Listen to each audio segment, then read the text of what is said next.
In la shaqaysto waa qayb ka mid ah nolosha aadanaha.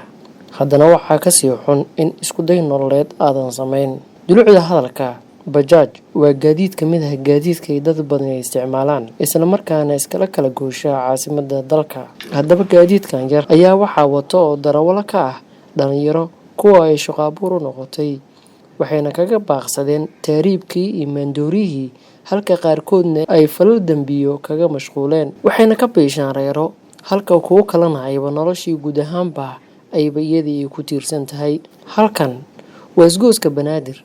Waxaan kula kulmay dhalinyaro kuwa ka shaqaysta gaadiidkan ka sheekeynayo.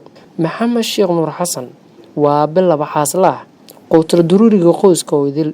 Wuxuu ka soo saaraa mootada, wuxuuna aaminsan yahay inay tahay mootada xirfadda kaliya ee uu maanta aaminsan yahay. Midda ugu horeysa aan sheegay waxay tahay in mootooyinkan oo magaalada Xamar oo soo biirtay oo shaqo la'aan oo aan jirnay oo shaqo la'aan oo shaqo loo yeeshay oo mootadan hadda aan wato oo laba reer aan ka biilo oo animo oo ama daraad oo cid oo naag aan ka guursaday oo hadda oo xaas aan ka leeyahay oo saddex reer aan ka biilo.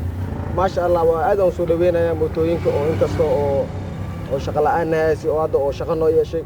maasha Allah waa aaminsanahay. waxaan bogaadinayaa dadka tahriibayo inay tahriibka soo joojiyaan oo shaqaystaan oo mootooyinka ay qabsadaan.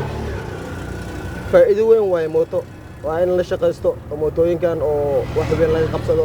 Allah waxaan ku dhiirigelinayaa wax kale maahan inay mooto ay qabsadaan ay shaqaystaan.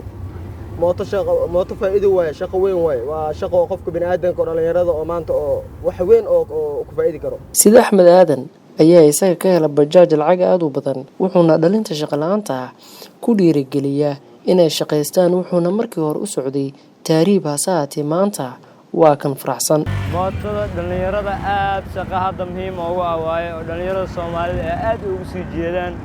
waxaan aaminsanahay haddii mooto la heli lahayn dhalinyarada Soomaalida inay hadda mootada wado ay ama bad ama tahriib iyo balaayo iyo rafaad.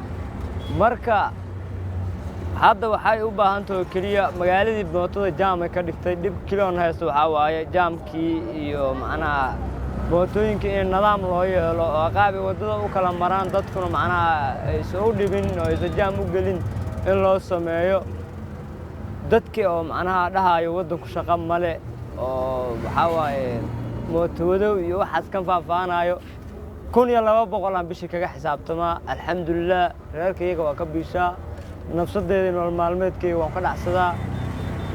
wax iga maqan male, wadankaygiina waa joogaa alxamdulillaah. camarna ina tahriibaan u imaaday, laakiin mootadan baa insha Allah ilaahay ii soo saalay.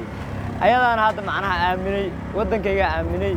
waxaan soo dhaweynayaa dhalinyarada badan oo mootooyinka ku shaqaysato. waxaan ka mid ahay dhalinyarta nolosheedu waa ka maareeyaa, familka waa ka wada maareeyaa. mootadan aad ugu shaqeeyaa, waan ku faraxsanahay. Ugu dambeyn, bajaaj ayaa shaqo abuur dalka wax weyn ku soo kordhiyay, waxayna haysaa maanta bulshada guud ahaan. dhanka kalena waxay fududeysay isu socodka caasimadda, maadaama laga baaqsaday gaadiidka waaweyn kuwa markii hore loo arkayay inay waqtigan casriga jiritaankooda laga maarmay.